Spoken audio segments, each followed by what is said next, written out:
नमस्कार साथीहरू, स्वागत छ तपाईलाई रोकाया इन्स्पायर च्यानलमा। आज हामी प्रस्तुत गर्दैछौँ केही प्रेरणादायक भनाइहरू जसले तपाईको जीवनमा नयाँ ऊर्जा र उत्साह भर्नेछ। भिडियो अन्त्यसम्म सुन्नुहोला, एकदमै महत्त्वपूर्ण छ। आफ्नो लक्ष्य ठूलो बनाउनुहोस् र त्यसलाई पूरा गर्न निरन्तर प्रयास गर्नुहोस्। हार मान्ने मान्छे कहिल्यै जित्दैन र जित्ने मान्छे कहिल्यै हार मान्दैन। समस्या जीवनको हिस्सा हो, तर समस्या समाधान गर्न सक्ने क्षमता नै सफलता हो। अवसर पर्खिनु पर्दैन, अवसर आफै सिर्जना गर्नुहोस्। आजको सानो प्रयास भोलिको ठूलो उपलब्धि हो। जीवनमा असम्भव भन्ने शब्द त्यहीका लागि हो जसले प्रयास गर्न चाहँदैन। विश्वास गर्नुहोस् कि तपाईँ सक्नुहुन्छ अनि तपाईँ आधा बाटो पार गरिसक्नु भएको हुन्छ। सफलता पाउनका लागि पहिले असफलता स्वीकार गर्न सक्नुपर्छ। जो जाग्छ ऊ पाउँछ। भयलाई जित्न सक्ने मानिस नै जीवनमा अगाडि बढ्छ।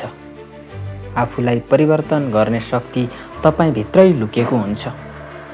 ज्ञान धनभन्दा ठूलो सम्पत्ति हो।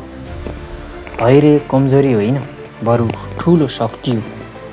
सफल मानिस बहाना खोज्दैनन्, समाधान खोज्छन्। समयको सही उपयोग गर्नेले जीवनमा जित्छ। तपाईको सोच तपाईको भविष्यको रूपरेखा हो। सपना देख्ने मात्र होइन, त्यसलाई पूरा गर्ने साहस पनि गर्नुहोस्। सफलता एकै रातमा आउँदैन, निरन्तर मेहनतपछि मात्र प्राप्त हुन्छ। मेहनत बिना भाग्य पनि निष्क्रिय हुन्छ। आफ्नो बाटो आफै बनाउनुहोस्, अरूको भर नपर्नुहोस्। आफ्नो बाटो आफै बनाउनुहोस्, अरूको भर नपर्नुहोस्। यी थिए आजका 20 प्रेरणादायक भनाइहरू। तपाईलाई कुन भनाइ सबैभन्दा मन पर्यो? कृपया कमेन्टमा लेख्नुहोला। भिडियो मन परे लाइक, शेयर गर्न र हाम्रो युट्युब च्यानललाई सब्स्क्राइब गरेर जोडिन नभुल्नुहोला। अनि तपाईको विचारमा आजको भिडियो कस्तो लाग्यो? जस्तो लाग्छ त्यस्तै कमेन्ट बक्समा कमेन्ट गर्न नभुल्नुहोला। आजको यो छोटो बसाइबाट म पनि बिदा हुन्छु। भोलि फेरि यस्तै नयाँ भिडियो सहित उपस्थित हुने बाचा गर्दछु। धन्यवाद।